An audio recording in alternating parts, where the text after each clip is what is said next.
আসসালামু আলাইকুম। আমি এখন চকরিয়ার নতুন প্রতিষ্ঠিত রেলওয়ে স্টেশনে আছি। আজকে আসসালামু আলাইকুম। এই সুন্দর চকরিয়া রেলওয়ে স্টেশন, যেটা আমাদের চকরিয়ার মানুষের দীর্ঘদিনের লালিত স্বপ্ন বাস্তবায়ন হয়েছে। এখন সেই চকরিয়া রেলওয়ে স্টেশনে আমি অবস্থান করছি। মর্নিং ওয়াকে এসে আজকে আমি আমার এই মর্নিং ওয়াকে আমাদের বাংলাদেশের ফৌজদারি এবং দেওয়ানি বিচার ব্যবস্থা নিয়ে আলোচনা করব। আমাদের বাংলাদেশে দুই ধরনের বিচার ব্যবস্থা বিদ্যমান। একটা হলো ফৌজদারি, আর একটা হলো দেওয়ানি। সাধারণত ফৌজদারি বিচার ব্যবস্থার মধ্যে অপরাধের বিচার করে দুই ধরনের ম্যাজিস্ট্রেট। একটা হলো নির্বাহী ম্যাজিস্ট্রেট, আর একটা হলো জুডিশিয়াল ম্যাজিস্ট্রেট। নির্বাহী ম্যাজিস্ট্রেটরা বাংলাদেশ প্রশাসন ক্যাডারের সদস্য, সহকারী কমিশনার হিসাবে নবম গ্রেডে বিসিএস পরীক্ষার মাধ্যমে নিয়োগপ্রাপ্ত হয়ে যখন উপজেলা পর্যায়ে সহকারী কমিশনার ভূমি হিসাবে পদায়ন হয়, তখন ম্যাজিস্ট্রেসি পাওয়ার যখন প্রাপ্ত হন, তখন উনি বিভিন্ন ধরনের মোবাইল কোর্ট পরিচালনা করে থাকেন। সাধারণত খাদ্যে ভেজাল দেওয়া, দ্রব্যমূল্যের মূল্য তালিকা না রাখা, গণ উৎপাত, পরিবেশ বিধ্বংসী কর্মকাণ্ড করা, শান্তি শৃঙ্খলা বিঘ্নিত অপরাধ করা, বহন অপরাধ করা, বালু মহাল থেকে বালু নিয়ে যাওয়া, তারপর মজুদদারি, তারপর খাদ্যে ভেজাল, তারপর জাল জালিয়াতি, অবৈধ ওজন ব্যবহার, এগুলোর বিরুদ্ধে ভ্রাম্যমাণ আদালত পরিচালনা করে থাকেন এক্সিকিউটিভ ম্যাজিস্ট্রেট। আবার এক্সিকিউটিভ ম্যাজিস্ট্রেটদের মধ্যে যারা প্রথম শ্রেণীর, তারা 146 ধারা জারির ক্ষমতা রাখেন এবং এডিএম কোর্টে ফৌজদারি কার্যবিধির 144 ধারার ক্ষমতা প্রয়োগ করে এবং 107 ধারায় ক্ষমতা প্রয়োগ করে মুচলেকা নিয়ে শান্তি শৃঙ্খলা রক্ষার কাজও এই যে প্রথম শ্রেণীর এক্সিকিউটিভ ম্যাজিস্ট্রেটরা করে থাকেন। অর্থাৎ সীমানা বিরোধের কারণে যদি কোনো অশান্তি সৃষ্টি হয়, তাহলে সংক্ষুব্ধ ব্যক্তি ইচ্ছা করলে এডিএম কোর্টে 107 ধারার মামলা করতে পারেন। 107 ধারার মামলায় এডিএম সন্তুষ্ট হলে বিবাদী পক্ষকে নোটিশ দিয়ে হাজির করে মুচলেকা নিয়ে শান্তি রক্ষার জন্য উদ্যোগ নিয়ে থাকেন। ঠিক একইভাবে জনশৃঙ্খলা বিঘ্নিত, সম্পদের হানি, এই ধরনের কোনো ঘটনা ঘটে, সীমানা বিরোধের মাধ্যমে, সম্পদের দখল উচ্ছেদের মাধ্যমে যদি কোনো ঘটনা ঘটে, তাহলে সংক্ষুব্ধ ব্যক্তি এডিএম কোর্টে 145 ধারায় মামলা করে 146 ধারা জারির মাধ্যমে দখল বজায় রাখতে পারে। অর্থাৎ কাউকে যদি জোরপূর্বক দখলচ্যুত করা হয় এবং সেখানে যদি দাঙ্গা হাঙ্গামা, শান্তি বিঘ্নিত হওয়ার আশঙ্কা দেখা দেয়, তখন সেক্ষেত্রে 145 ধারায় আবেদন করে 146 ধারার মাধ্যমে শান্তি শৃঙ্খলা রক্ষা করা যায়। সাধারণত মোবাইল কোর্টে এসিল্যান্ড এবং ইউএনও মহোদয় উপজেলা পর্যায়ে মোবাইল কোর্ট পরিচালনা করে থাকে। ওনাদের কোনো রায়ে সংক্ষুব্ধ হলে এডিএম কোর্টে আপিল করা যায়। এরপরে আমাদের দ্বিতীয় যেই বিচার ব্যবস্থা, সেটা হচ্ছে জুডিশিয়াল ম্যাজিস্ট্রেট আদালত। সাধারণত এক্সিকিউটিভ ম্যাজিস্ট্রেটরা সর্বোচ্চ 2 বছরের সাজা এবং জরিমানা করতে পারেন। সাথে সাথে আর আমাদের দেশে এখন যেই জুডিশিয়াল ম্যাজিস্ট্রেট রয়েছেন, আগে ওনারাও প্রশাসন ক্যাডারের সদস্য ছিলেন। সাধারণ বিসিএসের মাধ্যমেই ওনারা জুডিশিয়াল ক্যাডারে নিয়োগপ্রাপ্ত হতেন, কিন্তু কয়েক বছর থেকে এখন বাংলাদেশ জুডিশিয়াল সার্ভিস কমিশন নামে আলাদা নিয়োগ এবং আলাদা পে স্কেলের ওদের ব্যবস্থা করা হয়েছে এবং সহকারী জজ হিসেবে এখানে এই যে জুডিশিয়াল সার্ভিস কমিশনের মাধ্যমে নিয়োগপ্রাপ্ত হয় এবং ওনারা জুডিশিয়াল ম্যাজিস্ট্রেট হিসেবে উপজেলা পর্যায়ে কাজ করে থাকেন। সাধারণত জুডিশিয়াল ম্যাজিস্ট্রেটরা ক্ষমতার দিক দিয়ে তৃতীয়, দ্বিতীয় এবং প্রথম শ্রেণীর হয়ে থাকে। সাধারণত ওদের জুরিসডিকশন, জরিমানা, সাজার দেওয়ার ক্ষমতার উপর ভিত্তি করেই প্রথম, দ্বিতীয়, তৃতীয় শ্রেণীর ক্ষমতাপ্রাপ্ত সহকারী জজ আদালত হয়ে থাকে। সাধারণত দাম্পত্য সম্পর্ক পুনরুদ্ধার, পারিবারিক মামলা এগুলো সহকারী জজরা করে থাকে। সহকারী জজ থেকে সিনিয়র সহকারী জজরা সাধারণত যেই মামলাগুলো পরিচালনা করে সেগুলো দেওয়ানি প্রকৃতির। এরপরে সিনিয়র সহকারী জজ থেকে যুগ্ম জেলা জজ, তারপর অতিরিক্ত যুগ্ম জেলা জজ, অতিরিক্ত জেলা জজ, এভাবেই মানে পদবিন্যাস। যখন কোনো মামলা জেলা পর্যায়ের জেলা ম্যাজিস্ট্রেট দায়রা আদালতে ফৌজদারি অপরাধের বিচার করে, তখন সেটাকে সেশনস জজ বলে থাকেন। জেলার একই ব্যক্তি যখন ফৌজদারি অপরাধের বিচার করে থাকেন, তখন তাকে সেশন জজ বা দায়রা জজ বলে থাকেন। আর যখন উনি দেওয়ানি প্রকৃতির মামলা করেন, তখন ওনাকে জেলা জজ বলে থাকেন। তাহলে আমরা দেখলাম জুডিশিয়াল সার্ভিসে বিচারকদের যে পদবিন্যাস: সহকারী জজ, সিনিয়র সহকারী জজ, তারপর যুগ্ম জেলা জজ, অতিরিক্ত যুগ্ম জেলা জজ, তারপর অতিরিক্ত জেলা জজ।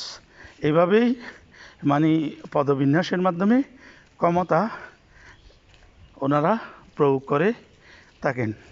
মৃত্যুদণ্ড, জেলা জজ মৃত্যুদণ্ড সহ যে কোনো জরিমানা করতে পারে, তবে মৃত্যুদণ্ডের ক্ষেত্রে অনুমোদনের জন্য হাইকোর্টে প্রেরণ করতে হয়। হাইকোর্টে প্রেরণ করলে হাইকোর্ট সেই মামলাগুলো ব্লু বুক তৈরি করে তারপর সাজার হ্রাস বৃদ্ধি করতে পারে মৃত্যুদণ্ডপ্রাপ্ত ব্যক্তির। তাহলে আমরা দেখলাম আমাদের দেশে সর্বোচ্চ সাজা জেলা পর্যায়ের আদালতগুলো দিতে পারে, তবে কিন্তু মৃত্যুদণ্ডের অপরাধ এক্সিকিউট করার আগে এই হাইকোর্টের অনুমোদন নিতে হয়। এই হাইকোর্টের অনুমোদন নেওয়ার জন্য আমাদেরকে ওই যে জেলা জজের মৃত্যুদণ্ডের বিরুদ্ধে হাইকোর্টে আপিল করা যায়। হাইকোর্টের রায়ের বিরুদ্ধে সুপ্রিম কোর্টে আপিল করা যায়। সুপ্রিম কোর্টের রায়ের বিরুদ্ধে রিভিউ করা যায়।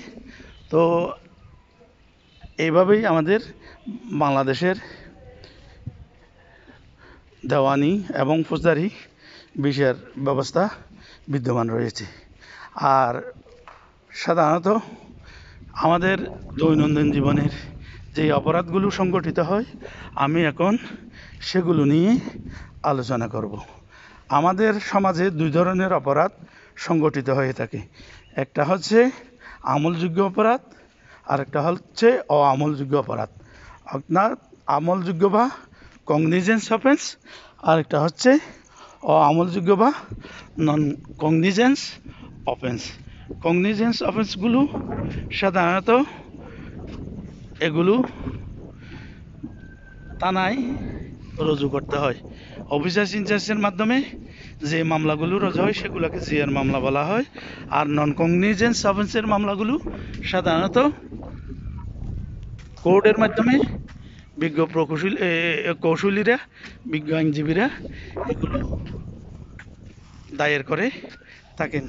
এগুলো মূলত বিজ্ঞ কৌশলীরা যখন ম্যাজিস্ট্রেটের কাছে, জুডিশিয়াল ম্যাজিস্ট্রেটের কাছে উপস্থাপন করেন, জুডিশিয়াল ম্যাজিস্ট্রেট মহোদয় অভিযোগের সত্যতা তদন্তের জন্য কোনো অফিসার্স বা থানাকে ইনকোয়ারি দিয়ে থাকে। আবার অনেক সময় গ্রেপ্তারি পরোয়ানাও জারি করতে পারবেন। তবে অধিকাংশ ক্ষেত্রেই নোটিশ জারি করে, বিবাদীকে হাজিরের নোটিশ দিয়ে এটা তদন্তের জন্য ইনভেস্টিগেশন কোনো অফিসার থানাকে দায়িত্ব দিয়ে থাকেন। এভাবে একটা মামলা, কোর্ট রেজিস্টার মামলা কার্যক্রম শুরু হয়। আর জিআর মামলাগুলো প্রথমে যেই অভিযোগটি দেওয়া হয় সেটাকে এজাহার বলা হয়। তাই এজাহারের মাধ্যমে এটা শুরু হয়। যেই এজাহারটি ফার্স্ট ইনফরমেশন রিপোর্ট প্রথমেই যেটা দেওয়া হয় সেটাকে ফার্স্ট ইনফরমেশন রিপোর্ট বলে। এই ফার্স্ট ইনফরমেশন রিপোর্ট এটা লিখিত হতে পারে, অথবা এটা মৌখিকভাবে বললে ডিউটি অফিসার এটা লিখে নেবেন। তারপর এটাকে যখন অফিসার ইনচার্জ একটা নম্বর দিয়ে ম্যাজিস্ট্রেট আদালতে প্রেরণ করে দেন, তখন একটি মামলা রুজু হয় এবং উনি একজন এই মামলা তদন্ত করার জন্য আইয়ুবা ইনভেস্টিগেশন অফিসার নিয়োগ করেন। ইনভেস্টিগেশন অফিসার এই মামলাটি তদন্ত করে যদি সত্যতা পায়, তখন উনি সাক্ষ্য প্রমাণ উল্লেখ করে ওনার দৈনন্দিন ডকেট সহ আদালতে একটি প্রতিবেদন দেন। সেটাকে বলা হয় চার্জশিট। ওই চার্জশিটের মাধ্যমে ফৌজদারি অভিযুক্ত ব্যক্তির বিরুদ্ধে বিচার কার্য শুরু হয়। আর যদি অভিযোগের সত্যতা না পায়, তখন একটা রিপোর্ট দেওয়া হয়, সেটাকে বলা হয় FIR, first information final report. সেটার মাধ্যমে অভিযোগকারী অভিযুক্তকে অব্যাহতি পায়। তবে বাদী ইচ্ছা করলে এই ফাইনাল রিপোর্টের বিরুদ্ধে নারাজি দিয়ে পুনঃ তদন্তের ব্যবস্থা করতে পারে। এভাবে একটি ফৌজদারি মামলার শুরু হয় সাক্ষ্য প্রমাণের মাধ্যমে। তারপর আর্গুমেন্ট, হিয়ারিং, তারপর ওখানে সাফাই সাক্ষী, এগুলো করার পর চূড়ান্ত রায়ে দোষী সাব্যস্ত হলে সাজা হয়, আর নির্দোষ হলে বেকসুর খালাস পায়। এখন আমি এই বিচার ব্যবস্থা নিয়ে যে আলোচনা করলাম, আমাদের সমাজে সংগঠিত কিছু অপরাধ ধারাসহ উল্লেখ করব। সেটা হচ্ছে, আমাদের সমাজে সাধারণত চুরি নিত্যদিনের একটি ঘটনা। চুরি অপরাধটি আমলযোগ্য অপরাধ। আমলযোগ্য অপরাধ আমি আগেই বলেছি, একজন পুলিশ অফিসার ও মামলা রুজুর মাধ্যমে আদালতের ওয়ারেন্ট ছাড়া যেই অপরাধগুলোর বিচার করতে পারেন সেগুলাই হলো আমলযোগ্য অপরাধ। যেমন একজন পুলিশ অফিসার বিনা পরোয়ানায় যেই অপরাধীদেরকে আটক করতে পারেন, তাদের বিরুদ্ধে যদি আমলযোগ্য অপরাধে কোনো মামলা হয়, তখন উনি আসামিকে আদালতের গ্রেপ্তারি পরোয়ানা ছাড়াই আটক করতে পারেন। ঠিক একইভাবে যদি কারো ওজন ভেজাল দেওয়ার সামগ্রী সহ কাউকে পাওয়া যায়, তারপর মিথ্যা ওজন যন্ত্র বাটখারা ব্যবহারে পাওয়া যায়, ঘর ভাঙ্গার কোনো হাতিয়ার পাওয়া যায়, এবং সুনির্দিষ্ট জীবিকা ছাড়া, যুক্তিসঙ্গত কারণ ছাড়া অজ্ঞাত ব্যক্তিকে যদি থানা এলাকায় ঘোরাফেরা করতে দেখা যায়, তাহলে এই সন্দেহজনক ব্যক্তিকে যুক্তিসঙ্গত কোনো কারণ উল্লেখ করতে না পারলে তাকেও বিনা পরোয়ানায় ৫৪ ধারায় গ্রেপ্তার করতে পারেন। এটা অফিসার ইনচার্জের একটি ব্যাপক ক্ষমতা, সন্দেহজনক ব্যক্তিকে ৫৪ ধারায় গ্রেপ্তার। এর মাধ্যমে অনেক ক্ষেত্রে যেমন সমাজের শান্তি শৃঙ্খলা প্রতিষ্ঠিত হয়, আবার অনেক ক্ষেত্রে নির্দোষী মানুষরাও হয়রানির শিকার হয়। এই ৫৪ ধারায়, যেটা বিনা পরোয়ানায় পুলিশ অফিসারের এই গ্রেপ্তারের শিকার হলে অনেক নিরীহ মানুষরাও হয়রানির শিকার হয়। তাহলে এই যে এখন চুরি 79 ধারা, রাতে গৃহে চুরি 380 ধারা, এগুলো 3 বছর থেকে 7 বছর পর্যন্ত কারাদণ্ড হতে পারে। এগুলো হলো আমলযোগ্য অপরাধ। ঠিক আরেকটা অপরাধ হলো প্রতারণা, জালিয়াতি, এগুলো সমাজে ঘটে থাকে। তাহলে এই 420 ধারা, তারপর প্রতারণা, জালিয়াতি, এগুলো অপরাধও আমলযোগ্য অপরাধ। ঠিক একইভাবে মারামারির মধ্যে বিভিন্ন প্রকৃতি অনুযায়ী গ্রিভিয়াস আঘাতের, বিশেষ করে 324, 325, 326 এগুলো হলো গুরুতর আঘাতের মামলা। এগুলো আমলযোগ্য অপরাধ। এগুলোই সাধারণত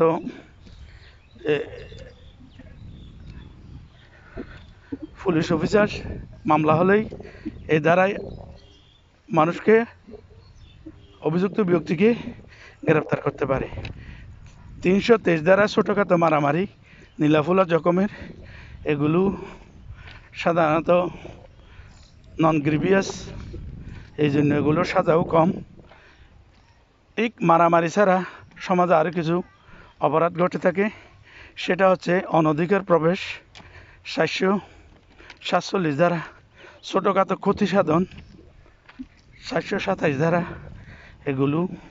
তারপর এরপরে আমাদের ওই যে খুন 302 ধারা, তারপর মৃত্যু ভয় দেখানো 506 ধারা, তারপর আমাদের মা বোনদেরকে শ্লীলতাহানি, এইটা হলো 508, 10 ধারা, এগুলো। এই যে তারপর মানহানি, কোনো মানসম্মত ব্যক্তিকে অযৌক্তিকভাবে মিথ্যা বিরুদ্ধে প্রচারণা চালানো, সেটা হচ্ছে মানহানি 500 ধারা। এগুলোর বিরুদ্ধে ফৌজদারি মামলা করা যায়। যিনি মিথ্যা কারো সম্মানহানি করে তার বিরুদ্ধে। ঠিক একইভাবে আমরা আরও কিছু ফৌজদারি অপরাধের কথা বলতে পারি। সেটা হচ্ছে চুরি, ছিনতাই, দস্যুতা, ডাকাতি। এই যে চুরি ছোটোখাটো, এক এক ব্যক্তি 2 বা 3-এর অনধিক ব্যক্তিরা দস্যুতার ঘটনা ঘটিয়ে থাকে। 5 বা ততোধিক ব্যক্তি করলে ডাকাতি, এগুলো 10 বছর থেকে যাবজ্জীবন কারাদণ্ড ডাকাতির। ঠিক তেমনিভাবে বেবিচার 496 ধারা। ঠিক একইভাবে ধর্ষণ, এটা যাবজ্জীবন, এমনকি মৃত্যুদণ্ড হতে পারে ধর্ষণের অপরাধ করলে। ঠিক মার্ডার 302, অ্যাটেম্প টু মার্ডার, এগুলোর মৃত্যুদণ্ড হতে পারে।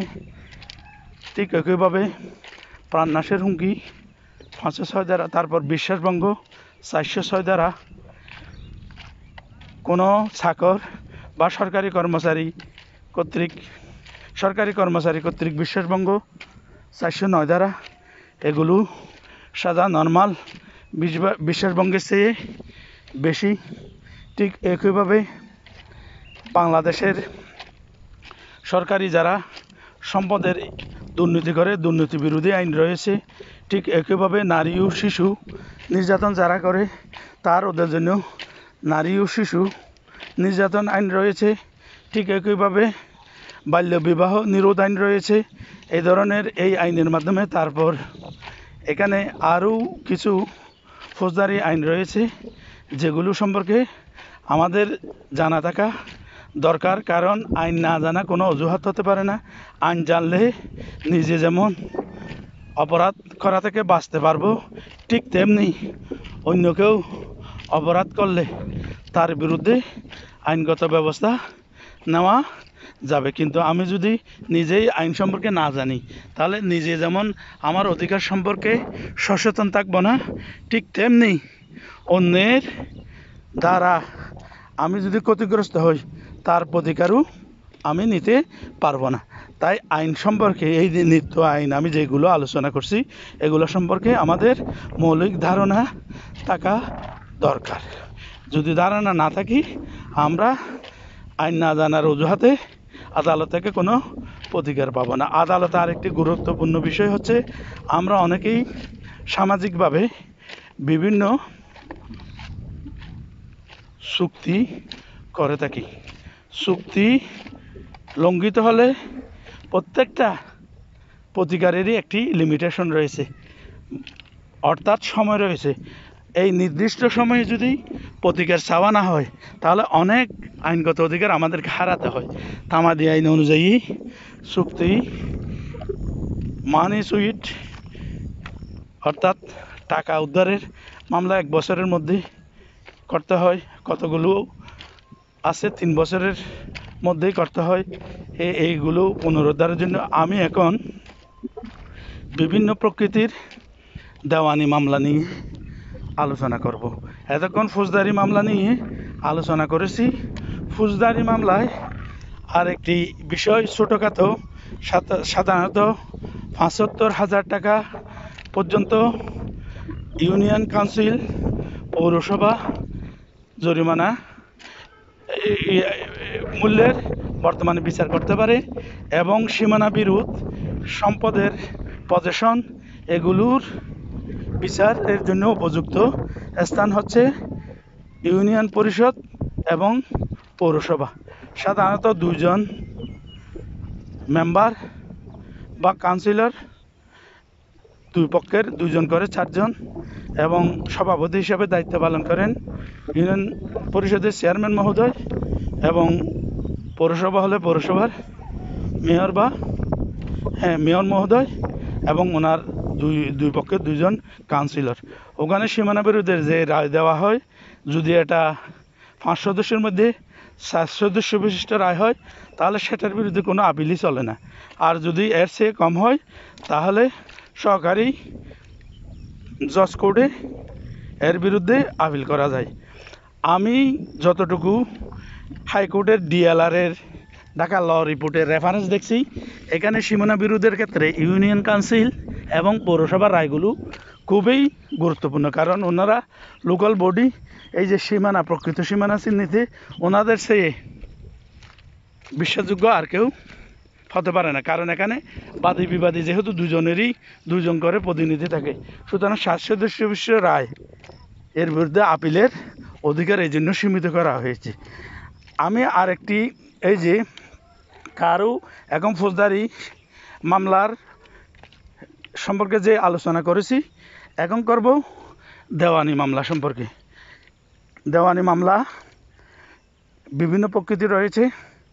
ধরেন ঘোষণামূলক মামলা বা টাইটেল স্যুট মামলা। ঘোষণামূলক মামলা বা টাইটেল স্যুট মামলা হচ্ছে আপনার একটা সার্টিফিকেট আছে, এখন ওই সার্টিফিকেটটি যে বৈধ, কেউ অবৈধ দাবি করতেছে, আপনি যে আপনার সার্টিফিকেটটি বৈধ, এটা যদি ঘোষণা চান আদালত থেকে তাহলে আপনাকে ঘোষণামূলক মামলা করতে হবে। অথবা আপনার একটা জমির দলিলের গুরুত্বপূর্ণ একটি অংশ হচ্ছে খতিয়ান। এখন RS খতিয়ানে আপনার নাম রয়েছে, আপনার পিতার নাম রয়েছে RS খতিয়ানে, তাহলে RS খতিয়ান মূলে আপনি মালিক আপনার পিতার উত্তরাধিকার হিসেবে। কিন্তু কেউ প্রভাব খাটিয়ে জরিপে RS রেকর্ডকে গোপন রেখে অথবা অন্যায্য পন্থায় বৈধভাবে সম্পত্তি লাভের যে ক্রয় করে অথবা দানপত্র অথবা ওয়ারিশ হওয়া, এছাড়া তো সম্পত্তি লাভের আর কোনো উপায় নেই। ছাড়া যদি কেউ বিএসএ রেকর্ডভুক্ত হয়ে যায়, মালিক হয়ে যায়, আপনার পিতার জায়গা কিন্তু অন্য একজন আপনার পিতা থেকে কোনো জায়গা ক্রয় না করেই বিএস রেকর্ডভুক্ত হয়ে গেল, তাহলে এই যে ভুল বিএস রেকর্ডটিকে ঘোষণা করা, বাতিল ঘোষণা করা এবং RS মূলে আপনাকে বিএসের রেকর্ডদারি ঘোষণা করা, এই কাজটি করতে চাইলেই আপনাকে আদালতে ঘোষণামূলক মামলা করতে হবে। অর্থাৎ রেকর্ড সংশোধনী যে কোনো মামলাকে আমরা ঘোষণামূলক বা টাইটেল স্যুট মামলা হিসাবে গণ্য করতে পারি। আচ্ছা, এটা গেল। তাহলে কেউ যদি কোনো বিজ্ঞ কৌশলীর কাছে এসে বলে যে অমুক ব্যক্তি আমার ওই জমিটি তার নিজের দাবি করতেছে, তখন আপনি তার বিরুদ্ধে ঘোষণা চাইতে পারেন যে এটা আপনার জমি, সেটা হলো ঘোষণামূলক মামলা। আর এই মামলার সাথে সাথে ইনজাংশন মানে নিষেধ। ইনজাংশন দুই ধরনের, একটি আদেশমূলক আর একটা নির্দেশমূলক। অর্থাৎ আদেশমূলক মানে যেটা নির্দেশ দেওয়া হবে করার জন্য, নিষেধ মানে যেটা থেকে বিরত থাকার জন্য। তাহলে ইনজাংশন সাধারণত স্থায়ী এবং অস্থায়ী হয়ে থাকে। তাহলে আচ্ছা, এখন আরেকটি দেওয়ানি প্রকৃতির মামলা নিয়ে আলোচনা করছি, যেটা সম্পর্কে আমাদের সবার জানা দরকার। সেটা হচ্ছে অনুমোদিত দখলদার উচ্ছেদ মামলা। যেমন ধরেন, আপনি একজন লোককে আপনার বাড়ি ভাড়া দিয়েছেন অথবা একটি দোকান ভাড়া দিয়েছেন। এখন যাকে ভাড়া দিয়েছেন সে আপনাকে ভাড়াও দিচ্ছে না এবং উঠতেছে না, আপনার দোকান ছেড়ে দিচ্ছে না। তখন আপনি কি করবেন? এই যে আপনি অনুমতি দিয়ে দখলে আছে, অর্থাৎ অনুমতি দিয়ে আপনার বাড়িতে থাকতে দিয়েছেন, অনুমতি দিয়ে একটা জায়গা আপনি ভোগ করতে দিয়েছেন, আপনার কাছে লিখিতভাবে যে দিচ্ছেন দুজনের মধ্যে যে এই ধরনের একটা হয়েছে, চুক্তি হয়েছে অনুমতি দেওয়ার, সেটা আছে। তাহলে আপনি এই ক্ষেত্রে অনুমিত দখলদার উচ্ছেদ মামলা করতে হবে আপনাকে। যেমন ঘর ভাড়া দিচ্ছেন, দোকান ভাড়া দিচ্ছেন, জমি ভাড়া দিচ্ছেন, তারপর এগুলো সে এখন অস্বীকার করতেছে, তাহলে তার বিরুদ্ধে হবে অনুমিত দখলদার উচ্ছেদ মামলা। আচ্ছা, এখন আর কতগুলো যে প্রকৃতির মামলা রয়েছে, সেটা আমাদের সমাজে সবচেয়ে বেশি ঘটে থাকে। সেটা হলো দাম্পত্য সম্পর্ক, ভরণ পোষণ, সন্তানের অভিভাবকত্ব, এই সংক্রান্ত মামলা, তারপর বিবাহ বিচ্ছেদ। এই মামলাগুলো সাধারণত আমাদের সহকারী পারিবারিক আদালত, সহকারী জজ আদালত, পারিবারিক আদালতের বিচারক হিসেবে দায়িত্ব পালন করেন। এইসব ক্ষেত্রে ওখানেই মামলা পরিচালনা করতে হয়। তাহলে আমি এতক্ষণ যেই মামলাগুলো, দাম্পত্য সম্পর্ক পুনরুচ্ছেদের মামলা, এটাও দেওয়ানি প্রকৃতির মামলা। ঠিক একইভাবে চুক্তি প্রবলের মামলা, সুনির্দিষ্ট প্রতিকার আইন অনুযায়ী আপনি কতগুলো চুক্তি করেছেন, কেউ আপনার চুক্তি লঙ্ঘন করেছে, তখন আপনাকে আদালতে চুক্তি প্রবলের মামলা করতে হবে। এই চুক্তি প্রবলের মামলার ক্ষেত্রে দেওয়ানি আইনটা কিন্তু গুরুত্বপূর্ণ, অনেকে জানে না। আপনি একজনের সাথে টাকা দেওয়ার জন্য একটা চুক্তি করেছেন, আপনাকে টাকা দেবে, কিন্তু আপনি যদি 3 বছর, 1 থেকে 3 বছরের মধ্যে এগুলো সুনির্দিষ্ট বিধিটা দেখবেন, 1 বছর তামাদি হলে 1 বছরের মধ্যে পুনরুদ্ধারের মামলা করতে হবে, আর 3 বছর হলে 3 বছরের মধ্যেই করতে হবে। না হলে আপনি যদি যুক্তিসঙ্গত কারণ দেখাতে আদালতে ব্যর্থ হন, তাহলে তামাদিতে বাড়িতে হয়ে আপনি কোনো প্রতিকার পাবেন না। তাহলে এই যে বিভিন্ন চুক্তি লঙ্ঘন করলে সেটার প্রতিকার পাইতে চাইলে চুক্তি প্রবলের মামলা করতে হবে। তারপর আরেকটা আমাদের সমাজে উত্তরাধিকার নিয়ে, সম্পদের নিয়ে সাকসেশন মামলা। এই যে আদালতে উত্তরাধিকার সম্পর্কিত যে মামলাগুলো, সাধারণত ইউনিয়ন কাউন্সিলই উত্তরাধিকার সনদ দিয়ে থাকেন। এগুলো ছাড়াও কিছু কিছু ক্ষেত্রে ইউনিয়ন পরিষদের চেয়ারম্যান যদি উত্তরাধিকার সনদ না দেয়, অথবা ব্যাংকে কোনো টাকা রেখে কোনো ব্যক্তি মারা গেলেন, তখন এই ক্ষেত্রে সাকসেশনদের একটা সার্টিফিকেট লাগে উত্তরাধিকারদের। সেই ক্ষেত্রে নমিনি না রেখে মারা গেলে তখন এই আদালতে উত্তরাধিকার সাকসেশন সার্টিফিকেটের মামলা করতে হবে। এরপরে আমরা জানি আমাদের সমাজে আরও কিছু অধিকার নিয়ে আমাদের বিরোধ হয়। সেগুলো হলো আমাদের এই যে সুনির্দিষ্ট প্রতিকার আইনে মামলা, এই যে বিশেষ করে জবরদখল, তারপর জোরপূর্বক দখল, এগুলো পুনরুদ্ধারের মামলা। তারপর এনআই অ্যাক্টে একটা মামলা আছে, যে চেক। সাধারণত আমরা কোনো ব্যক্তি যদি একটা চেক দিয়ে থাকে, আপনি ধরেন 1 লাখ টাকার, রহিম সুমিকে 1 লাখ টাকার একটি চেক দিল। সুমি সেই চেকটি ব্যাংকে দাখিল করলো, ব্যাংক পর্যাপ্ত টাকা নাই বলে চেকটি ডিসঅনার করে লিখিত শিলসপ্পর মিলে আপনাকে ফেরত দিল। তখন আপনি এই ক্ষেত্রে আপনার করণীয় কী? যেহেতু আপনি টাকা পান বলেই আপনাকে 1 লক্ষ টাকা দেওয়া হয়েছে, 1 লক্ষ টাকার চেক দেওয়া হয়েছে, কিন্তু প্রতারণামূলকভাবে চেক দিছে ঠিকই, কিন্তু নিজস্ব অ্যাকাউন্টে কোনো টাকা রাখে নাই। তাহলে এই ক্ষেত্রে আপনি তার বিরুদ্ধে এনআই অ্যাক্টে মামলা করতে পারবেন। এনআই অ্যাক্টে মামলা করার জন্য কিছু পদ্ধতি রয়েছে, আমি এখন সেই বিষয়েই আলোচনা করছি।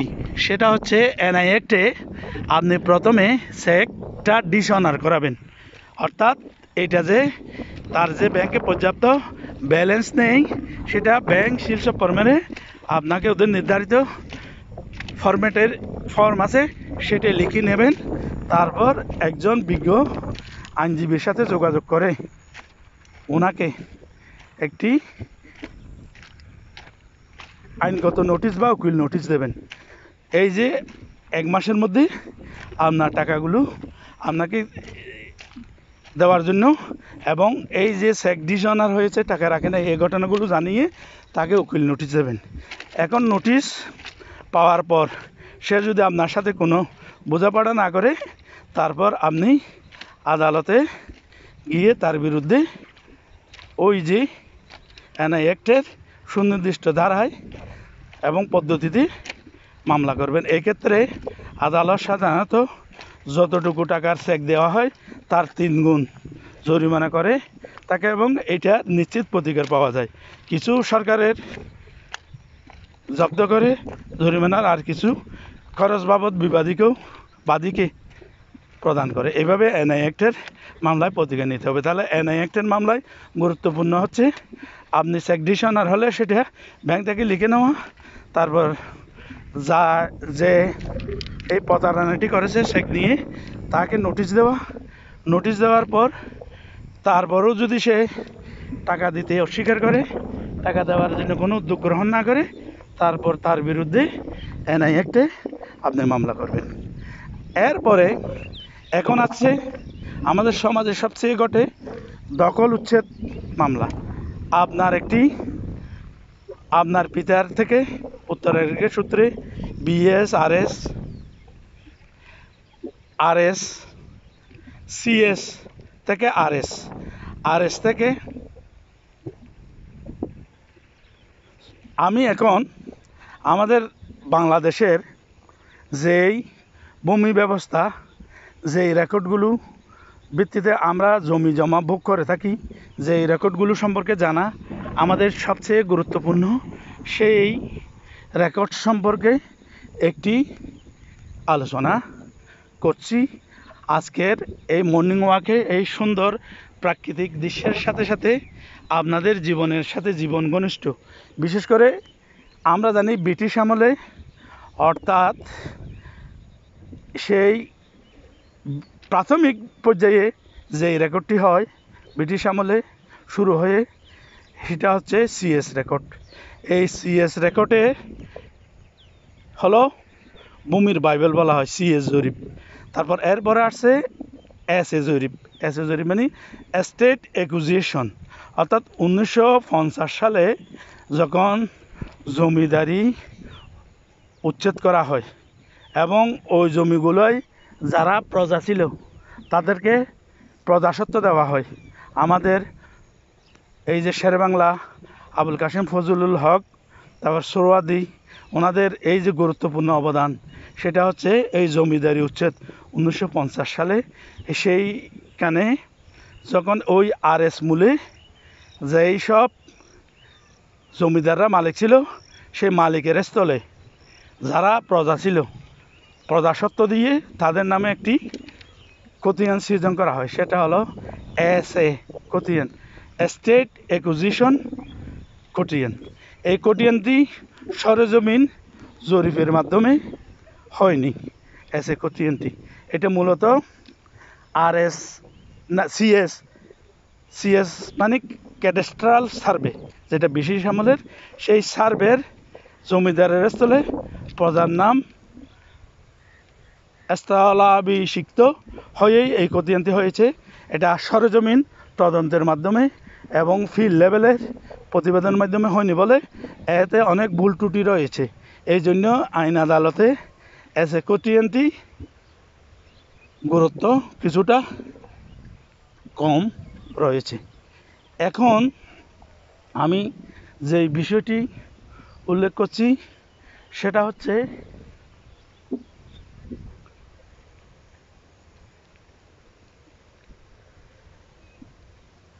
আরএস খতিয়ান। আরএস মানে রিভিশনাল সার্ভে। ওই এসএ খতিয়ানের যে ভুল ত্রুটিগুলো দূর করার জন্য সরেজমিনে গিয়ে যে খতিয়ানটি হয় সেটাই হচ্ছে আরএস খতিয়ান। আরএস খতিয়ানটি অনেকটা পরিশুদ্ধ, এতে অনেক ভুল ত্রুটি কম। এই জন্য আরএস খতিয়ানের আদালতেও সাক্ষ্যমূল্য রয়েছে। আরএস খতিয়ানটি খুবই মূল্যবান।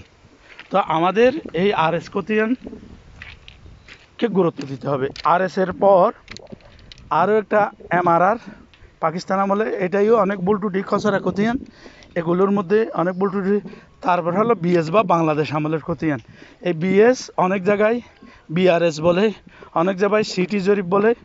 এখন বেচা বিক্রির ক্ষেত্রে বিএস খতিয়ান মূলেই বেচা বিক্রি হয় বাংলাদেশ সরকার কর্তৃক।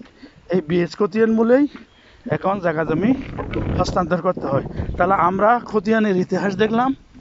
আর সিএস, সিএস থেকে এসএ, এসএ থেকে আরএস, আরএস থেকে বিএস বা বিআরএস। এখন সম্প্রতি উপকূলীয় অঞ্চলের জায়গাগুলো আবার জরিপ করা হয়েছে। তাদেরকে দিয়ারা বলা হয়। বিশেষ করে চট্টগ্রামের উপকূলীয় অঞ্চল, বিশেষ করে চকরিয়ার, পূর্ব বড়বেউলা, বেউলা মানিকচর, সাহারবিল ইউনিয়নের, বদারখালী, এই ধরনের কিছু ইউনিয়নের জমিগুলো দিয়ারা জরিপের মাধ্যমে এখন দিয়ারা খতিয়ান প্রণয়ন করা হয়েছে। তা আমি মনে করি এই দিয়ারা খতিয়ান, এটা এই যে দিয়ারা মানে দরিয়া থেকে দিয়ারা, এটাই একেবারে লেটেস্ট খতিয়ান। যেসব এলাকায় দিয়ারা জরিপ চূড়ান্ত করা হয়েছে বেচা বিক্রির ক্ষেত্রে এবং হস্তান্তরের ক্ষেত্রে, এখন ওই দিয়ারা রেকর্ডটাকে গুরুত্ব দেওয়া হচ্ছে। তাহলে এখন আমি যেই বিষয়টি নিয়ে আপনাদের আলোচনা করলাম, এই খতিয়ান, তাহলে খতিয়ান সম্পর্কে আমাদের যাদের জায়গা জমি আছে তাদের সবার জানতে হবে। এই খতিয়ানে নাম থাকা ব্যক্তি থেকেই সম্পত্তি নিতে হবে, না হলে ওখানে মালিকানা সঠিকভাবে ঠিকানাও সম্ভব হবে না। এখন এই যে খতিয়ান কীভাবে প্রণয়ন করে আমি সেই সম্পর্কে আলোচনা করব। সাধারণত যখন জরিপ অধিদপ্তর বাংলাদেশের সরেজমিনে গিয়ে জমি পরিমাপ করে, আমিনরা সরেজমিনে সীমানা নির্ধারণ করে একটা মাঠ পর্চা দিয়ে থাকে। এই মাঠ পর্চাটিরও একটি গুরুত্ব রয়েছে। আমিন বদর আমিন এই মাঠ পর্চা দেওয়ার পর যদি কারো কোনো অভিযোগ থাকে তখন তসদিদ অফিসার ওখানে নোটিশ দিয়ে তসদিদ অফিসার এই অভিযোগগুলো শুনে থাকেন।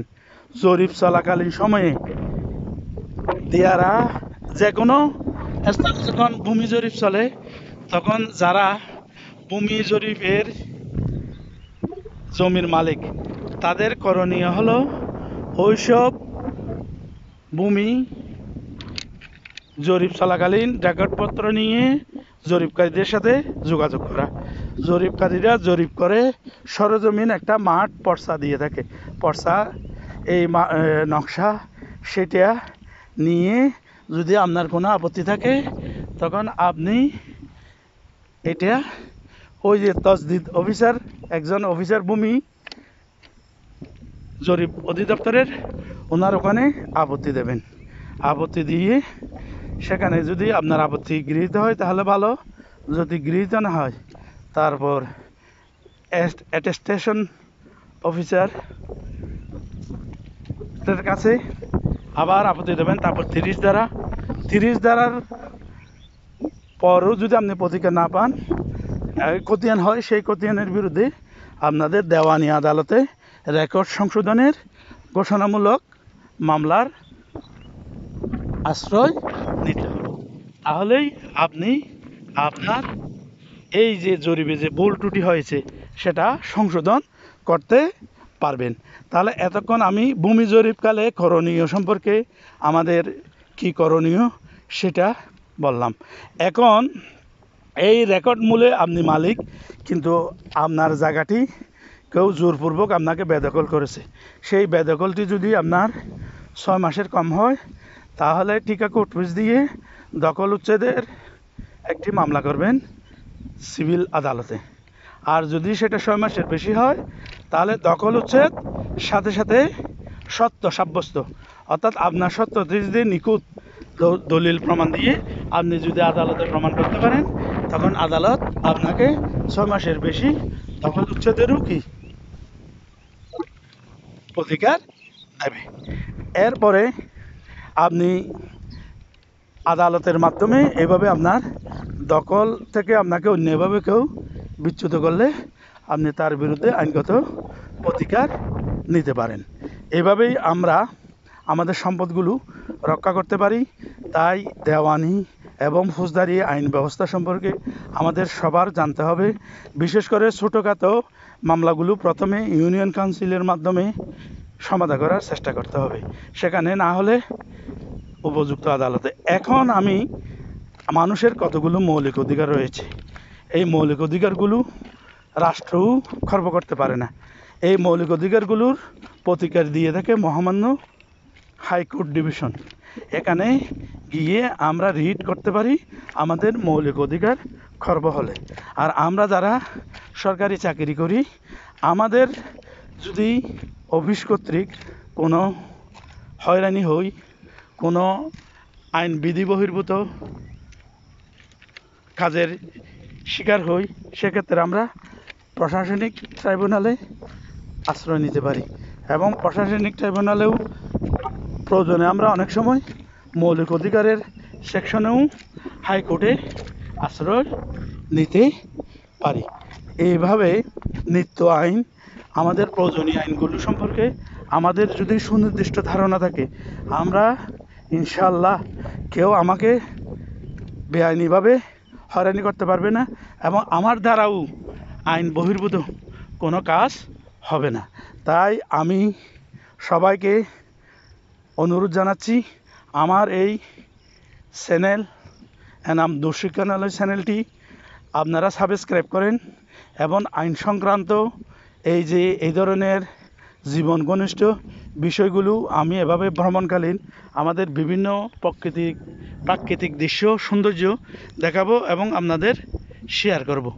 এইভাবেই আমরা এই যে আইনও জানবো, সাথে সাথে আপনারা এই প্রকৃতিকেও দেখবেন। আমার পূর্ব বড়দেউলা ইউনিয়ন এই যে রেল লাইন নিয়ে আমি এই যে এখানে মর্নিং ওয়ার্কে এসেছি এবং আইনের এই দীর্ঘ আলোচনাটি করছি আমার ভ্রমণের সাথে সাথে। তাহলে এই যে আপনাদের আরও একটু জিনিস, যারা দুর্নীতিবাজ সমাজে, এখন আমি সরকারি যারা চাকরি করে তাদের সম্পর্কে বলছি। আমাদের সরকারি চাকরি আইনটি 2018 সংশোধন হয়েছে। সেখানে একটি জনগণের সেবা সংক্রান্ত একটি অনুচ্ছেদ স্থাপন করা হয়েছে। সেখানে স্পষ্টভাবে উল্লেখ আছে, প্রজাতন্ত্রের মালিক হলো জনগণ, এই প্রজাতন্ত্রের সেবক হলো সরকারি কর্মচারী কর্মকর্তারা। সেবার প্রকৃতি অনুযায়ী কাউকে ক্ষমতাবান করা হয়েছে ক্লাস 1 গ্যাজেটেড কর্মকর্তা, কাউকে ক্লাস 2 নন গ্যাজেটেড কর্মকর্তা, কাউকে 3য় শ্রেণীর কর্মকর্তা, কাউকে 4র্থ শ্রেণীর কর্মকর্তা। মূলত সবাই সেবক, এখানে কাজের প্রকৃতি অনুযায়ী করা হয়েছে। এখন জনগণকে সেবা করতে সবাই আইনত বাধ্য।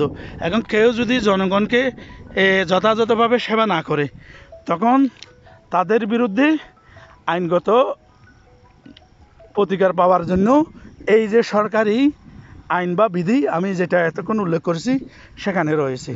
সেটা হচ্ছে আপনাদের এই যে জনগণ যখন কোনো আবেদন করবে, সেটা যুক্তিসঙ্গত সময়ের মধ্যে সেটার আইনগত ব্যবস্থা নিতে হবে। যদি কেউ সেই আইনগত ব্যবস্থা নিতে অস্বীকার করে তাহলে তার বিরুদ্ধে আমাদের ঊর্ধ্বতন কর্তৃপক্ষ যিনি তার কাছে আবেদন করতে হবে, এবং তিনিও যদি প্রতিকার না দেয় তার ঊর্ধ্বতন কর্তৃপক্ষ কাছে আবেদন করতে হবে। এভাবে যদি উনিও না দেয় তাহলে এভাবে সর্বোচ্চ আদালতের মাধ্যমে এটা কার্যকরী করা যায়। সুতরাং জনগণকে অধিকার বঞ্চিত করার সরকারি কর্মকর্তা কর্মচারীদের কোনো সুযোগ নেই। তাই আমি উদাত্ত করতে আহ্বান জানাচ্ছি, আমরা সবাই রাষ্ট্রের আইন মেনে চলি এবং রাষ্ট্রকে সেবা করি যারা সরকারি কর্মচারী আছি, এবং জনগণকে যদি আমরা আইনগত প্রতিকার দিতে অস্বীকার করি তাহলে রাষ্ট্রের যেই আইন রয়েছে সেটাই জনগণ আমাদের বিরুদ্ধে প্রতিকার পাবে। তাই আজকের এই দীর্ঘ আলোচনা আপনারা ধৈর্য ধরে শুনলে আমি মনে করি অবশ্যই উপকৃত হবেন। এবং আপনারা জানেন যে আমি এখন ক্লাস 1 গ্যাজেটেড কর্মকর্তা, অর্থাৎ নন ক্যাডার ক্লাস 1 গ্যাজেটেড কর্মকর্তা পদমর্যাদায় সরকারি চাকরি করছি। এর পূর্বে আমি সিনিয়র শিক্ষক, সরকারি high school incharge headmaster, Chakaria সরকারি উচ্চ বিদ্যালয়ে প্রায় 5.5 বছর, কুতুবদিয়া সরকারি বালিকা উচ্চ বিদ্যালয় 1 বছর আমি ইনচার্জ হেডমাস্টার হিসাবে দায়িত্ব পালন করেছি, এবং চকরিয়া সরকারি বালিকা উচ্চ বিদ্যালয়ে প্রায় 3 বছর ইনচার্জ সহকারী প্রধান শিক্ষকের দায়িত্ব পালন করেছি। এবং আমি এই যে বর্তমানে সরকার আমাকে এতগুলো ইনচার্জ পদটা প্রকৃত কোনো পদমর্যাদা নয়, কিন্তু আমাকে বর্তমানে সিনিয়র শিক্ষক প্রথম শ্রেণীর গ্যাজেটেড কর্মকর্তা হিসেবে মর্যাদা দান করেছে।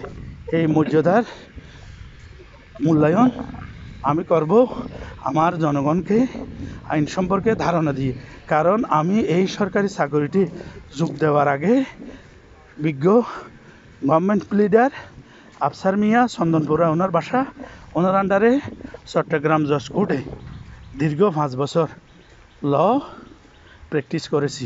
আমার বার কাউন্সিলের অ্যাডভোকেটশিপ সনদ রয়েছে। আমি যেহেতু চাকরি করি সেই জন্য আমার সনদটি আবেদন করে সাময়িকভাবে স্থগিত রেখেছি। আমি আমার চাকরি শেষে আবার ল প্রফেশনে চলে যাব, এবং সেখানে আবার আমি আমার জনগণকে আইনগত সেবা দেওয়ার চেষ্টা করব। আমি যতদিন আমার আল্লাহ হায়াত দিছে এই আইনের মাধ্যমে মজলুম মানুষদেরকে আইনগত সহায়তা দেব। এবং আমার একটি ইউটিউব চ্যানেল রয়েছে, সেই ইউটিউব চ্যানেলটি হচ্ছে এনাম দুঃশিক্ষণালয়। এই এনাম দুঃশিক্ষণালয়টি আপনারা সাবস্ক্রাইব করে আমার সাথে থাকুন এবং আমার বেল বাটনটি টিপে দিন, তাহলে আপনাদের আমার যে কোনো ভিডিও পেলেই কি এটা জানতে সুবিধা হবে। এখন আমি আমার এই যে নিজস্ব একটি, আমার মা কোতেজা বেগম ইন্তেকাল করেন 1965 সালে। আমি 1.5 বছর বয়সে আমাকে রেখেই আমার মা মৃত্যুবরণ করেন। এই যে জমিগুলো দেখতেছেন, এই যে বিল্ডিংয়ের পাশ থেকে, এগুলো আমার মায়ের থেকে উত্তরাধিকার সূত্রে আমি পেয়েছি।